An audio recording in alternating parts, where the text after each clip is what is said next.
So like last time we looked at land and soil as resources and everything. Now in this session we are going to focus on water, right? Well, एक तो हम जानते हैं कि भाई धरती पे बहुत सारा पानी है, right? 70% surface of the earth is covered by water और covered in water.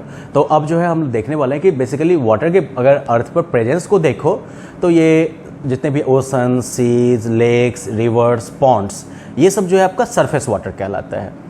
इसके अलावा जो है बेसिकली सरफेस के अर्थ के सरफेस के नीचे पत्थरों के बीच में जो पानी मौजूद है इसे हम कहते हैं ग्राउंड वाटर। इसके अलावा जो है पानी आइस शीट के रूप में भी मौजूद है। पोलर रीजन की बात कर लो या बिल्कुल हाई एल्टीट्यूड वाले जो माउंटेन्स हैं उनकी बात कर लो तो वहाँ पर जो है ये बर्फ़ के चादरों के रूप में फैला हुआ है, राइट? तो आइस शीट हो गया। इसके अलावा जो है वाटर वेपर, पानी जो वाष्प बन के हवा में मौजूद है वो भी तो पानी का फॉर्म हो गया, राइट? तो इस तरह से पानी जो है वो अलग अलग जगहों पे अलग अलग रूप में आपको मिल सकता है, राइट? लेकिन मोस्ट इंपॉर्टेंट पार्ट ये है कि ये जिस किसी भी रूप में है हमारे अर्थ पर लाइफ के सस्टेनेंस के लिए बहुत ही आवश्यक है। जितना भी जीवन का रूप है अर्थ पर कह सकते हो, उन सभी के जिंदा रहने के लिए जो है वाटर बहुत ही ज़रूरी है, राइट? और इसलिए ये काफ़ी इम्पॉर्टेंट नेचुरल रिसोर्स है, ठीक है? और इनफैक्ट वाटर जो है वो लाइफ के साथ सिनोनिमस है, ये कह सकते हो आप। तो चलो हम सिग्निफिकेंस ऑफ वाटर के बारे में बात करें, राइट? कि वाटर का सिग्निफिकेंस इतना क्यों है, कैसे ये सब काम में आता है। अब देखो, डोमेस्टिक पर्पसेज, चाहे आप पानी पीते हैं, खाना बनाते हैं, नहाते हैं, कपड़ा साफ करते हैं, क्या चाहिए आपको? पानी चाहिए। बालू से तो नहीं कर लोगे ना, मिट्टी से नहीं कर लोगे। इसके अलावा जो है वाटर चाहे नदी में मौजूद हो या झील में मौजूद हो, उसका यूज करके हम लोग इरिगेशन करते हैं, राइट? खेत वगैरह में पानी डालते हैं, इससे हमें खेती में मदद मिलती है। इसके अलावा जो है मान लो कि अंडरग्राउंड वाटर जो है उसको निकाल के उसका भी हम यूज करते हैं, डोमेस्टिक यूज में भी लाते हैं, घर के काम में भी लाते हैं, एग्रीकल्चर पर्पसेस के लिए भी करते हैं। वाटर की ज़रूरत आपके इंडस्ट्रीज़ को भी पड़ती है, मशीन्स वगैरह को क्लीन करने के लिए और ठंडा करने के लिए वो वाटर का यूज करते हैं। इसके अलावा जब वाटर हाइट से गिरता है, जैसे कि वाटरफॉल में, झरने में या फिर डैम वगैरह पे, तो इसको हार्नेस करके आप क्या कर सकते हैं? हाइड्रो इलेक्ट्रिसिटी बना सकते हैं। यूज हुआ ना ये। फिर जो लार्ज वाटर बॉडीज है जैसे कि सीज एंड ओशंस, तो ये जो है कोस्टल रीजन, जो समुद्र के तटीय एरियाज हैं, तटीय इलाके हैं, उनके क्लाइमेट को मॉडरेट करने में ये हेल्प करता है। ज़्यादा ठंडी नहीं करना है, ज़्यादा गर्मी नहीं करना है। इसके अलावा जो ओशन वाटर्स हैं उनमें आपको ढेर सारा जो है जलीय जीवन का रूप भी मिलता है, जो कि बहुत सारे लोगों के लिए रोजगार का साधन है। अरे मछुआरे वगैरह सब के लिए, राइट? मछली जो मारते हैं वहाँ पर, उनके लिए उनका तो जीवन उस पर डिपेंड करता है। इसके अलावा रिवर, सी या ओशंस वगैरह जो हैं वो ट्रांसपोर्ट के भी साधन के तौर पर काम कर सकते हैं, राइट? इनलैंड और इंटरनेशनल वाटरवेज के तौर पर ये जो है काफ़ी इंपॉर्टेंट रोल प्ले करते हैं, राइट? इसके अलावा प्लांट्स जो हैं वो भी तो सॉइल से वाटर एब्जॉर्ब करते हैं, राइट? तो इस तरीके से क्या होगा, प्लांट जो है वो वाटर पर सर्वाइव करता है, उसी प्लांट के ऊपर तो सारे एनिमल्स सर्वाइव करते हैं। वाटर जो है वो जितने भी एनिमल्स, अगर हम अपने बॉडी वेट की बात कर लें तो हमारे बॉडी वेट का बहुत बड़ा हिस्सा जो है वो क्या है? पानी है बेसिकली, ओके? वाटर वेपर जो है, जो कि हमारे एटमॉस्फेयर में मौजूद है, वो जो है प्रिसिपिटेशन या बारिश के रूप में हमें फ्रेश वाटर प्रोवाइड करता है, राइट? तो इस तरीके से जो है वाटर तो भाई बहुत इंपॉर्टेंस है, बहुत ही जरूरी चीज़ है। तो चलो इतना तो साबित हो गया कि जल ही जीवन है, राइट? अब हम बात करते हैं डिस्ट्रीब्यूशन ऑफ वाटर के बारे में। ये मान लो कि अर्थ का 2/3 हिस्सा जो है वो पानी से कवर्ड तो है, लेकिन इसमें से बहुत कम हिस्सा है जो कि एक्चुअल यूज में आ सकता है। लगभग 97% जो अर्थ पर मौजूद पानी है वो जो है ओशंस एंड सीज में अवेलेबल है, और चूंकि ये खारा पानी है, नमकीन पानी है, इसलिए ये ह्यूमन कंजम्पशन के लिए, हमारे कंजम्पशन के लिए वो उपयुक्त नहीं है, ठीक है? दूसरी तरफ जो 2% वाटर जो आपका मौजूद है वो आइस कैप्स और ग्लेशियर्स में मौजूद है। तो अब भाई आप जो है पहाड़ पर से जो है बर्फ तोड़ के तो नहीं पी लोगे ना, राइट? तो वो चला गया। तो सिर्फ 1% वाटर जो है वो इजीली अवेलेबल है और ह्यूमन यूज के लिए वो उपयुक्त है, ओके? फ्रेश वाटर जिसको आप कहिएगा। तो fresh water is one of the most valuable natural resources on earth. Fresh water जो है वो अर्थ पर सबसे कह सकते हो कि मूल्यवान नेचुरल रिसोर्स है। Water is a renewable source, ये रिन्यूएबल सोर्स है और इसका टोटल वॉल्यूम जो है वो मोटा मोटी कांस्टेंट रहता है अर्थ के ऊपर, लेकिन इसके भी कंजर्वेशन की जरूरत पड़ती है, इसके भी प्रॉपर मैनेजमेंट की जरूरत पड़ती है, ठीक है?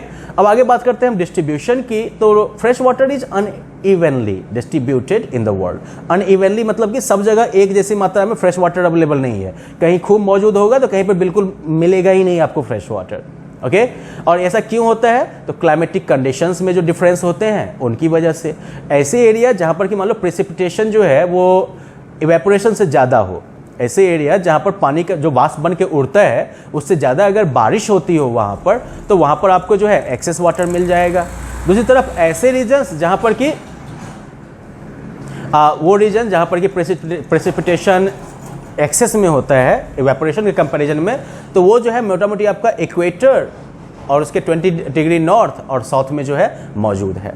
ठीक है, 20 डिग्री नॉर्थ में और 20 डिग्री साउथ में जो है यहाँ पर जो है आपका कह सकते हो कि प्रेसिपिटेशन जो होगा वो इवेपोरेशन से ज़्यादा होगा, तो एक्सेस प्रेसिपिटेशन हो गया।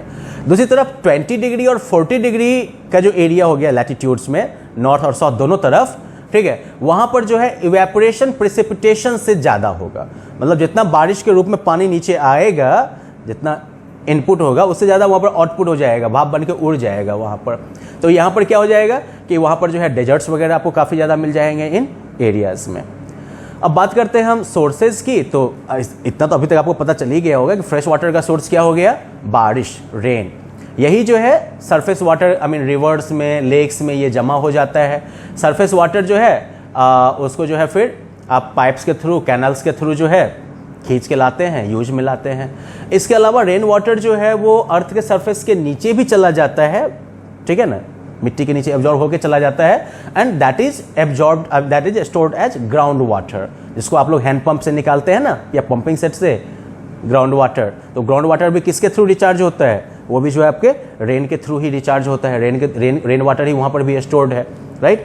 इसके अलावा आपका कुआं हो गया, तालाब हो गया, राइट। तो ये सब जो है आई मीन जो वेल्स हैं या फिर ट्यूब वेल है आपका, ये सब इस ग्राउंड वाटर को निकालने में यूज होता है। Okay, upper level of ground water below the earth surface is known as water table.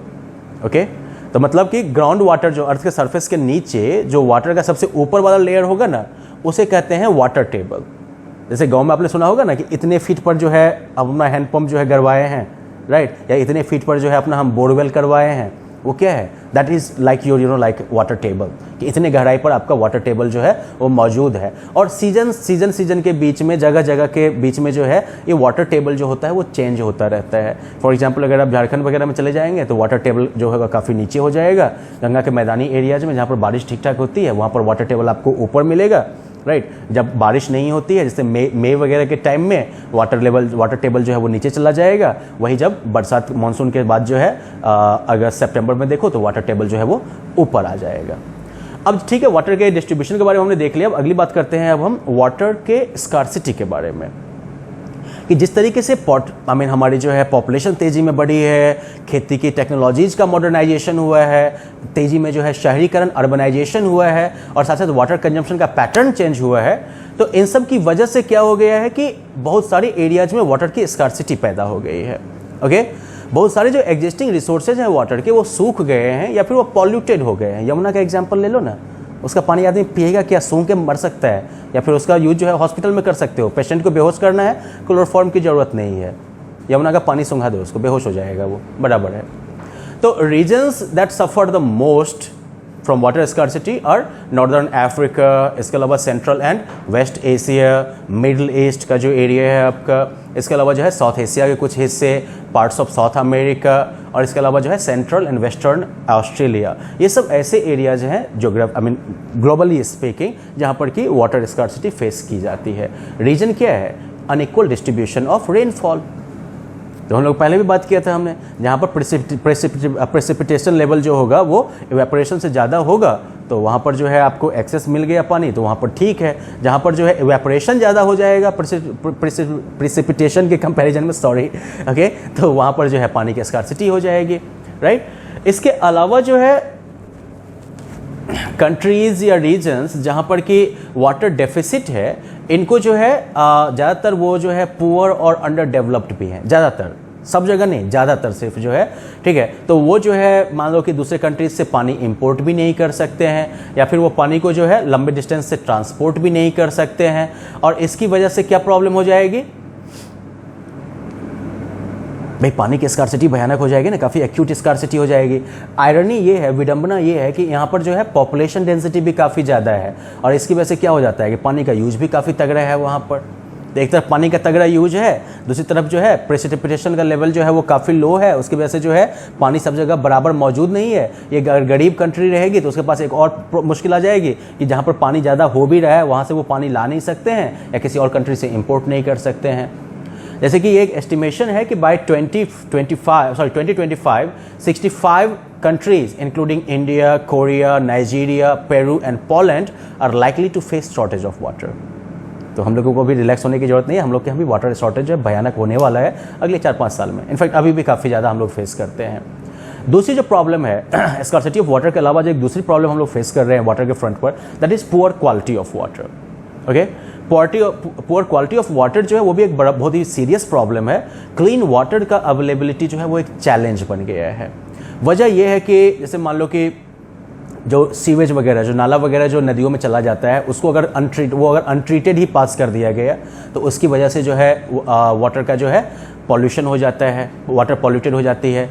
इसके तो बेसिकली कह सकते हो कि अनट्रीटेड और partly treated sewage, cleaning fluids that are flushed down drains, pesticides, chemical fertilizers, leakage from petrol and diesel tanks, and industrial effluents are the major contaminants of the sources of fresh water. Okay? कि मान लो कि नाले का पानी चला गया या फिर जो साफ़ सफाई वाला जो लिक्विड होता है, फिनाइल वगैरह सब, ये सब ऐसे ही जो है पानी के सोर्सेज में छोड़ देते हैं, या फिर जो फर्टिलाइजर्स का यूज या पेस्टिसाइड्स का यूज करते हैं वो भी बारिश के पानी के साथ मिलके जो है हमारे तालाब वगैरह में चला जाता है।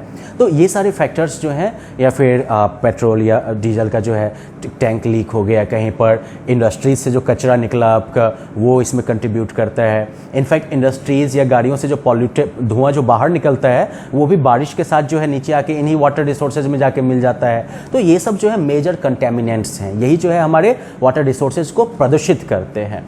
ओके, अब इसके अलावा कंटेमिनेटेड वाटर का यूज जो है उसकी वजह से बहुत सारी बीमारियां हो सकती हैं। टाइफाइड होगा, कोलरा होगा, हेपेटाइटिस होगा, डिसेंट्री की प्रॉब्लम होगी, डायरिया की बीमारी होगी। इसके अलावा लेड भी कभी कभी पानी में, बहुत सारी जगहों पर जो है पानी में लेड की मात्रा भी पाई गई है, शीशे की मात्रा भी पाई गई है। तो ये जो है हमारे नर्वस सिस्टम को सीधा डैमेज कर सकता है। सोच लो कि वाटर का पुअर क्वालिटी कितना जो है डैमेजिंग फैक्टर होगा। तो ये वजह है कि ड्रिंकिंग वाटर जो है it should be absolutely pure and free of all sorts of harmful objects like bacteria, parasites, hydrocarbons, lead, salt and iron. पीने का पानी जो है वो बिल्कुल साफ होना चाहिए और इसमें जो है किसी भी तरीके का हार्मफुल ऑब्जेक्ट, चाहे वो बैक्टीरिया, पैरासाइट्स हो या फिर हाइड्रोकार्बन्स, लेड, सॉल्ट या आयरन हो, ये सब नहीं होना चाहिए। Disinfection and purification of drinking water can be done by various methods.